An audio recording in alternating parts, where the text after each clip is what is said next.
Então, em que consiste o esvaziamento de Cristo? Ele deixou a posição de Deus, muito embora nunca tenha deixado de ser Deus, para ir para uma posição muito, mas muito inferior, a posição de homem. Isso está no texto. Esvaziou-se a si mesmo, tomando a forma de servo, à semelhança de homens, e achado em figura humana, foi obediente até a morte, e morte de cruz.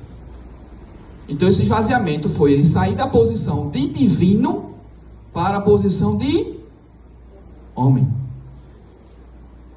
Jesus está mostrando para a gente que a posição de homem ela é a mais baixa e a mais inferior de todas as posições.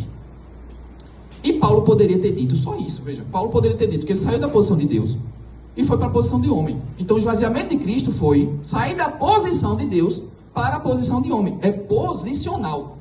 Entenda isso. Não é de natureza, do uso do atributo dessa natureza. Não, ele sempre continua sendo Deus. Ele só saiu da posição de Deus, deixou esta glória por um momento para assumir uma natureza humana. E nesta natureza humana está na posição de homem. Só que Paulo ainda dá um detalhe a mais. Paulo diz assim, olha, para ele passar da posição de servo, para ele passar da posição de Deus para a posição de homem, ele passa pela posição de servo. Se as posições são tomadas aqui como hierarquias, a posição de Deus é a mais elevada, sim ou não? E a posição de homem, de ser humano, é a mais inferior, sim ou não? Então a posição de servo está onde? Entre elas. É evidente, a posição de servo, ela é inferior à posição de Deus. Mas ela é superior à posição de homem. Ela é mais excelente do que a posição de ser humano. Entendam. Ser humano, eu, você e quem está lá fora com sua vida entregue a Satanás, somos. Eu e você não é mais humano do que aquele que está lá fora.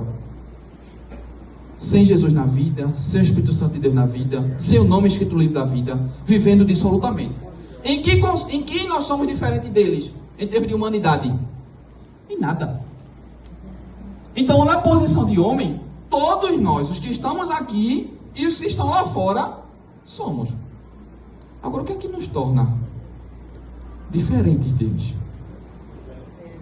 Você está entendendo, irmão? Não é o seu cargo que torna você mais excelente do que ele, tá? Não é a habilidade vocal, ou eloquência o conhecimento que você tem, seja na área secular, na igreja, que o torna superior. Não, irmão, não, né? Nada disso. Na verdade, nós somos inferiores. Olha, porque o servo, ele entende que ele está para servir, não é para ser senhor. O senhor só é um. Nós, diferente dele, somos servos, e ser servo é uma posição mais excelente do que ser homem, porque homem eles são também.